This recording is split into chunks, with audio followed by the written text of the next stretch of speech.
What does it mean, Akarja, when a place stops describing itself and instead starts giving orders? Yes, a place or a place name. Well, if you look around the map of my own county of Kirkig, Cork, you will generally see 90% of the place names have been anglicised. But there are other ones that stand out. Recently, I did a podcast on Ra, Charleville. That's a similar one to what we're going to talk about today. Because just south of Charleville on the map, on Ra, there's a town called Buttevant. And if you speak even a little bit of Gaeilge, a little bit of Irish, or even know the rhythm of Irish place names, the Ballias, the Ballies, the Duns, the Doons, you'll feel that this one is a little bit different straight away. Something's off. It sounds like it doesn't belong amongst the rest of them. And that's because it doesn't. Buttevant doesn't come from Irish at all. It comes from a Norman French battle cry. Buttez en avant. Push forward. Advance. So the question is, how does that command become the name of a town? What happened to the name that was there before it? And what does it tell us about who had power and who controlled the land? And who got to decide what things, places were called? Because underneath Buttevant, there's another name, another story. And what we're going to do in this particular podcast, we're going to uncover it all. You realise that this isn't just about one town in Cork. It's about how a country gets rewritten. Akarja, welcome back to Undercover Irish. Fáilte go Undercover Irish, the podcast where we uncover the stories hidden in the Irish landscape, in our place names, and even recently in our sports clubs. And the words we use every day without even thinking about them. Ismisha Olin, and today we're heading to North Cork, Tushkart Kunte Kirky, to a town with a name that doesn't quite fit, Buttevant. In this episode, we're going to peel that name apart. We're going to look at the original name as Gaeilge in Irish for that particular area and what it tells us about the landscape and the people who lived there. We'll trace how that name was replaced, not translated, but overwritten by a Norman French command tied to conquest and control. We'll step into the world of the Barry family, their castle and their influence in the area, and we'll bring in Edmund Spenser, a man described as a poet, but much more deeper than that. He didn't just write about Ireland, he helped to shape how it was understood, from a colonial point of view at least, and in many ways, how it was changed. But this isn't just about one name. This is about what happens when language, power, and place collide. So Akarja, a Reigling Lekela.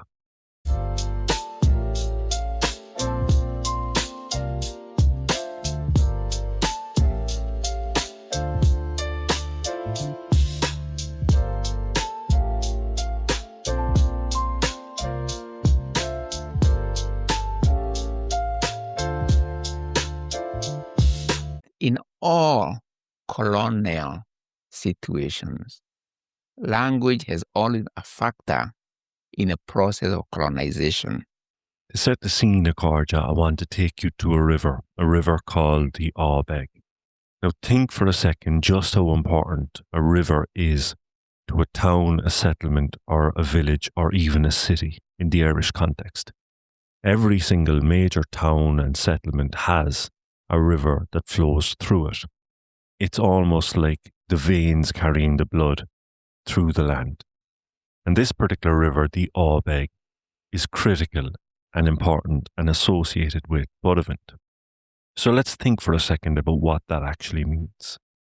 Awbeg is an anglicisation of the original name, on Awin Bheag. On Awin meaning the river, Bheag meaning small, the small river. This is a tributary of a larger river, the Blackwater. So this is a quiet river, moving through the land. Nothing massively dramatic about it. It's named exactly as it is. And this is how the Irish naming system worked. It was literal, it was observational, and it was grounded. Now, Cordia, let's imagine the landscape that surrounds this river on Owen Bheag. So we're talking about North Cork, the terrain of North Cork. It's rolling, it's uneven. There's areas that are known as the Golden Vale, but there are other areas that are up and down. Small rises define this landscape. Mullach type land. So we're talking about the rises in the land, not necessarily mountains, but not flat, gentle high points, the kind of place you'd build on slightly higher ground. So we're talking about hilltops, or Oscuelga, Mullachs. Early Irish settlements were generally near water, or near fertile land, slightly elevated. So a church here would make sense, or a settlement here would definitely make sense. Now, at Cordia, let's have a look at the town as it is today, Buttevant. So Buttevant is located between Mallow, Mullach, and Charleville on Ra. And while I brought you here along the Awbeg River, if you like, more often than not, people will encounter this town on their journeys while driving from Caherkirky, Cork City, to Caherlimnoch, for example, going on that main road, and you pass right through Buttevant.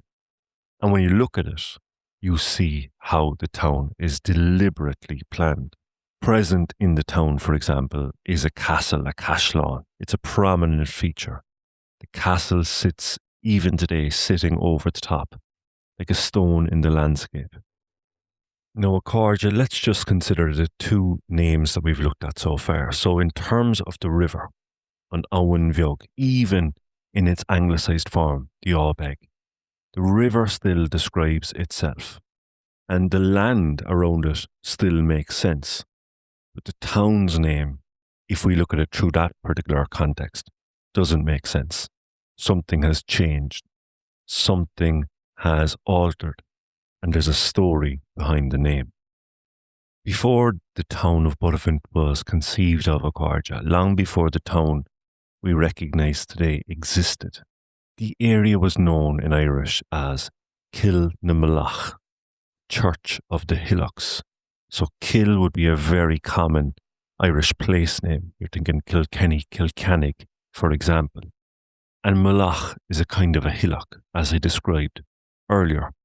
And this particular area was controlled by a Gaelic family called the Donegans. And they had a fort in this particular area. But of course, changes occur in the late 12th to the early 13th century. An Anglo-Norman invasion of Ireland happens and reshapes much of Ireland and much of Munster, Muin.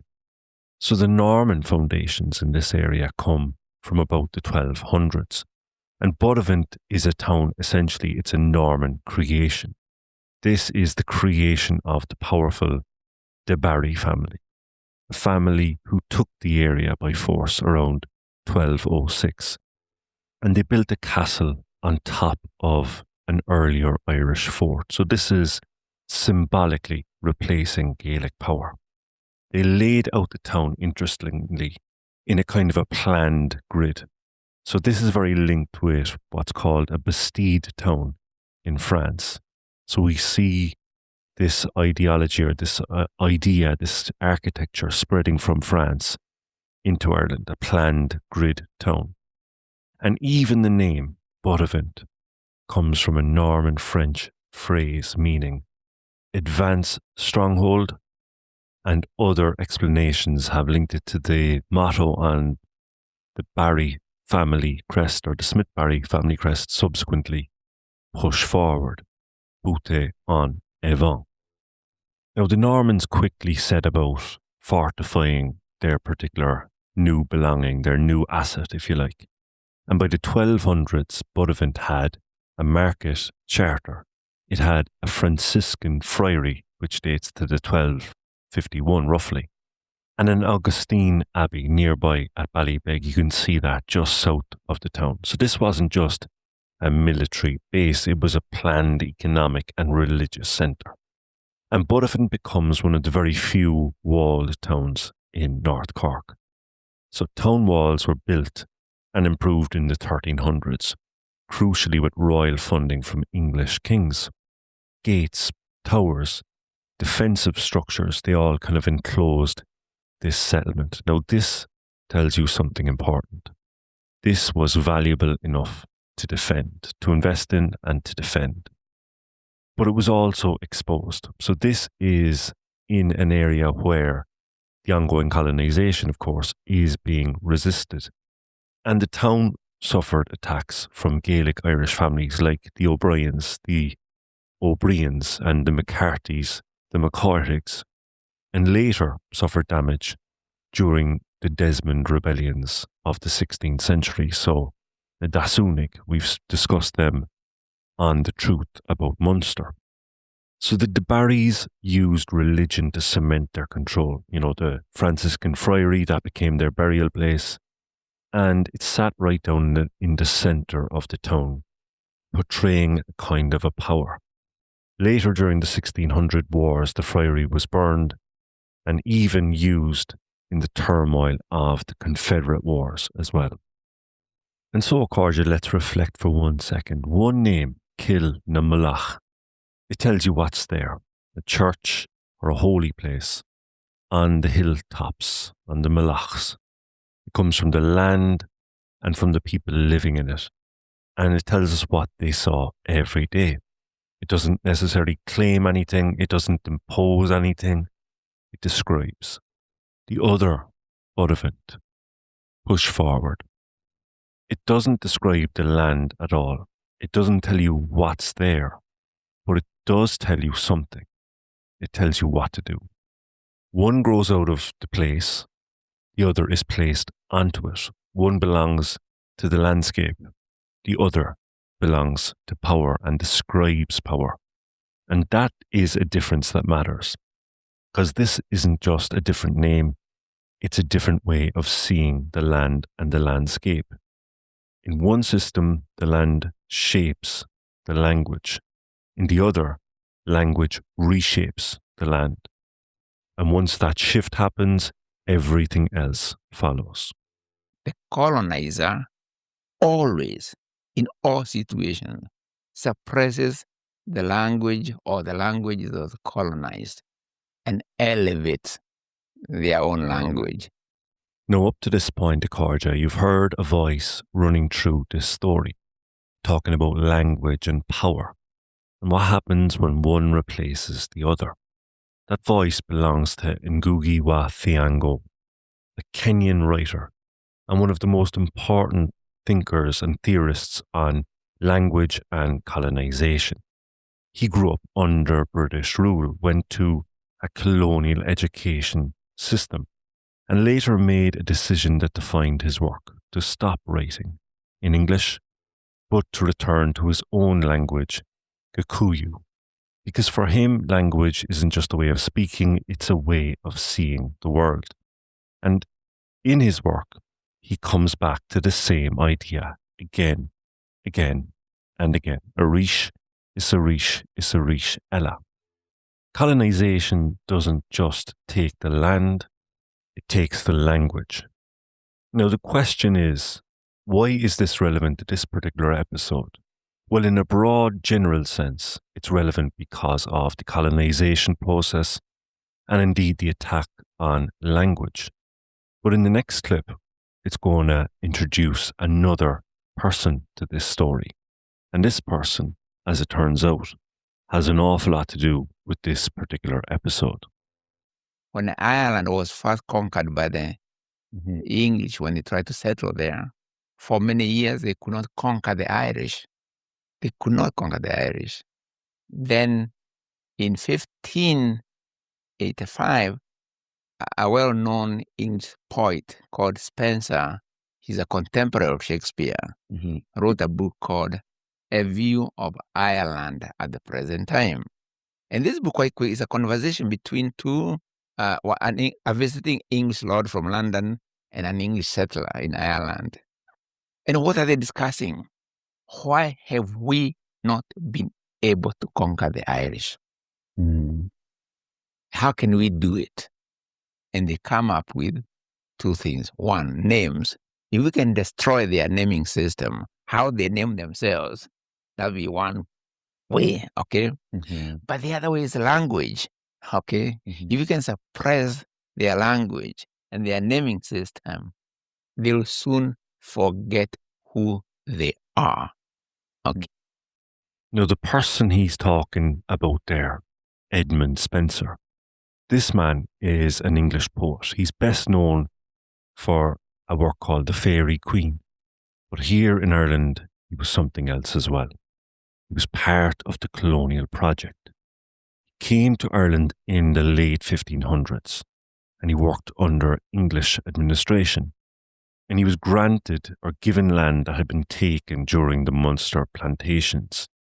He wasn't just writing about Ireland, though. He was also living here, on land that had been confiscated and taken. And one of his lesser known works that was referenced in the clip just a minute ago is called A View of the Present State of Ireland. And he sets out very clearly how Ireland should be controlled. Crucially, not just militarily, but culturally.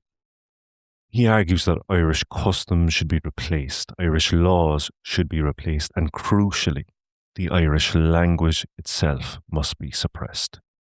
Because as he puts it in the book, the speech being Irish, the heart must need to be Irish. If the language survives, the identity survives.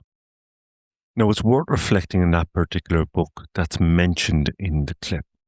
So this book is written by Edmund Spenser, and it's written around 1596. Now, it wasn't published until 1633 because it was controversial.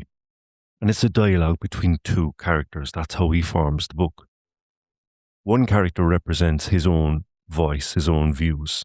This is Irenaeus. And there's a listener in the book as well, Eudoxus, or Eudoxus. The tone of it isn't poetic or subtle. It's direct, practical, and often brutal. It's not literature for beauty. This is policy thinking.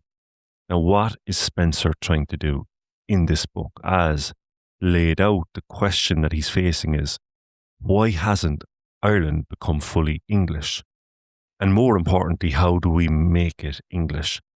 And his core argument is broken down to basically language isn't neutral, it carries culture, worldview, and identity. If Irish survives, Irish resistance and identity survives.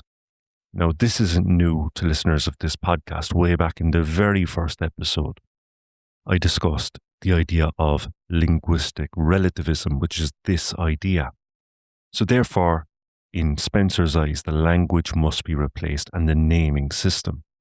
He argues that the English must force the Irish to abandon their language and adopt English, and that this would change the mindset. So, Accordia, we see why this is important and relevant to this particular episode, but we haven't realised just how relevant it is to this episode. Because Spenser wrote this book extremely close to Buttevant. At the time that Spenser wrote this book, he was living in Kilcolman Castle, a tower house located in County Cork, Ireland. In fact, just 2.5 miles from the town of Buttevant. So the theory that Spenser is putting forward, the strategy, the tactics that he's putting forward, he's writing about the land around him, the people around him, and the languages that are around him. He is situated a stone's throw from Buttevant. He's operating in that particular area. And he's getting his theories from the landscape. He's viewing the conflict that exists between the colonized and the colonizer, between the languages, between the philosophies, and the different ways of viewing life. He's situated right there in the middle of it. Now, one of the themes of this particular podcast episode is how different voices and different people can view the same landscape in different ways, depending on language, depending on understanding. And you'd be forgiven for thinking that Spenser's analysis that he wrote while in the area is a general one. But there exists a poem that he wrote which explicitly looks at this particular area, and it's worth looking at. The poem is called Colin Clouts Comes Home Again, and there's a passage that deals directly with this particular area of Buttevant, Kill na Mullach, and it goes as follows. Old Father Mole, mole height that mountain grey, that walls the north side of Dale. He had a daughter fresh as the flower of May, which gave that name unto the pleasant vale.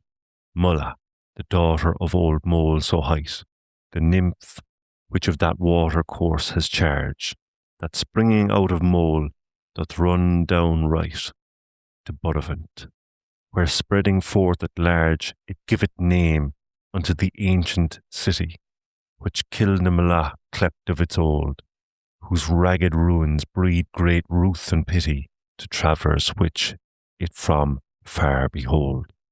No, apologies if my delivery of that wasn't up to scratch. As mentioned earlier, he was a contemporary of Shakespeare, and the language is kind of Shakespearean. But it's really worth investigating this part of the poem to see how he viewed the landscape and the area around it.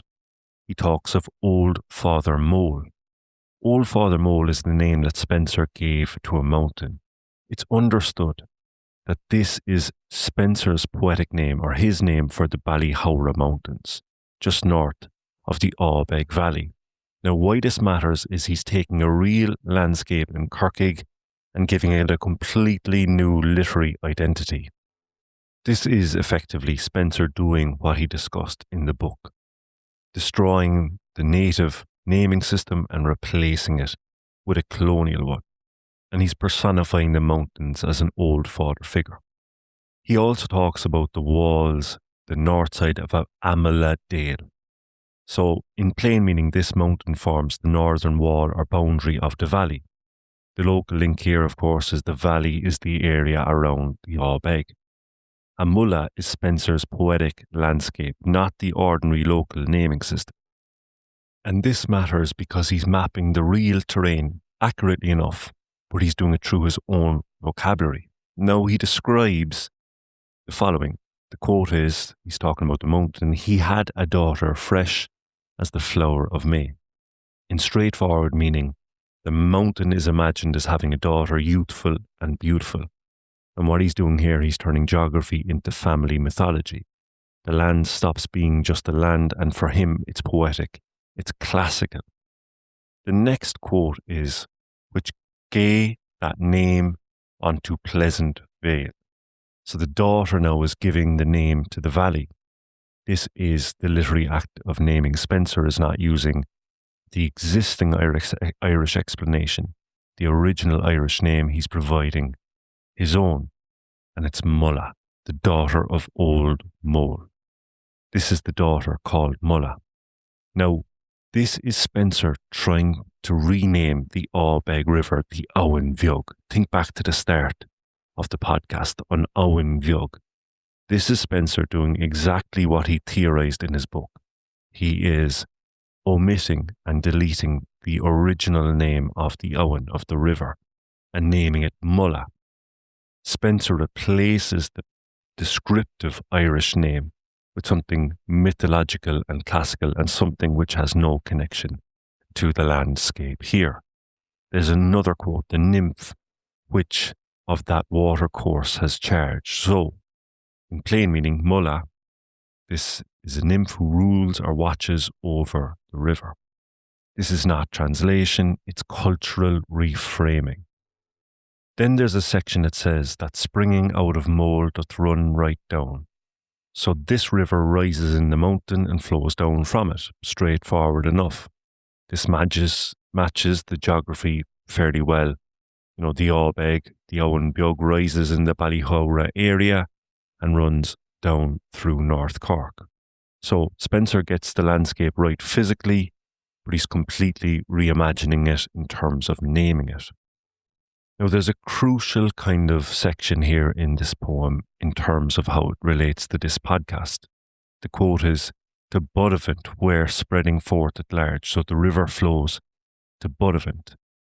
Quote, it giveth name unto that ancient city. So the river gives its name to the ancient town. Now, he's linking the town's older identity to the river and the surrounding landscape. This fits the Irish naming logic a bit more than the normal one. But he talks about in the next quote, which Mullach clept of its old.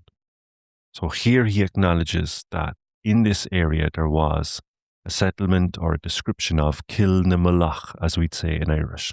Mullach. Mullach is Spenser's anglicised form of this, Mullach. Now this matters because it's an important line in the passage. Spenser knows the older Irish name, he records it, but he reframes it as belonging to the past of old. It's been clipped of its name. So, Corja, when you look at a place like Buttevant, you're not just looking at a town, you're looking at layers, an Irish landscape, still speaking in names like an Owen Bheag, the Ábeg, the Little River, a place that was once Mullach, the church of the hillocks or the hilltops, and a name you still see in italics on the street signs. A name that grew up out of the land itself, describing it, belonging to it. And then something else arrives. A new language, a new power, and a different way of seeing the place. Buttevant, from Boutez on avant, push forward. Not a description, a command.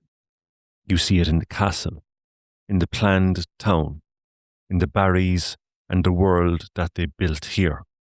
A place no longer growing out of the landscape but imposed onto it. And then a few centuries later, you hear it explained.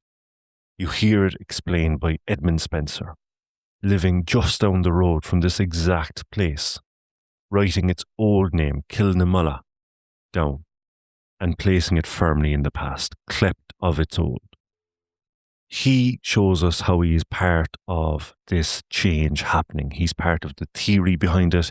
He is supporting it and he's planning it out. He's showing the colonial way of thinking. And then you hear, as you have in this podcast, Ngũgĩ wa Thiong'o, centuries later, looking back at systems like this. And he's looking from Africa.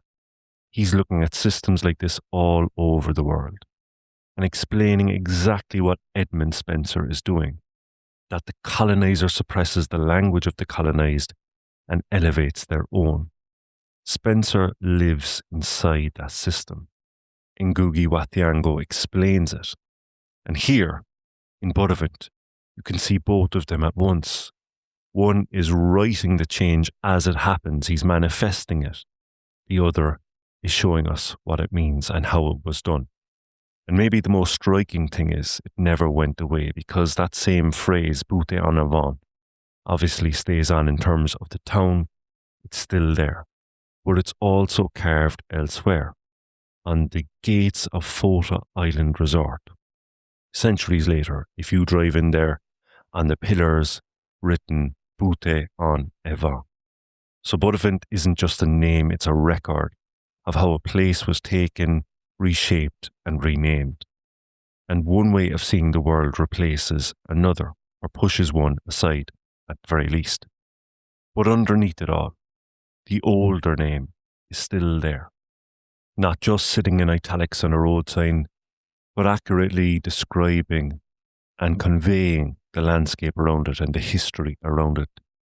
The Ábeg, the Owen Bheag, still flows alongside of the town, and the Ballyhora Mountains remain untouched from Spenser's desire to rename that alongside of the Ábeg, the Owen Bheag. Shinawilla Corja, Shinawil for this episode. I hope you've enjoyed this particular journey. Absolutely love these particular ones where we take a place name in this particular incidence, tread it back, go back through history and see what stories we can find. I've really enjoyed this particular one, as I said. But most importantly, Acharja, I hope you've enjoyed it. Gurav Mila Mahagut Asok Fellow. And if you've stayed this long in this podcast, please do consider going to Patreon and supporting the work of this podcast. It would be absolutely, massively appreciated. And Gurav Mila Mahagut, as always, to patrons who support the show. It's much appreciated, Acharja. So, my friends, Acharja, until the next episode of Undercover Irish, Fanigi Slán, stay safe. Berigi Bua, agus Slán go fóill Acharja.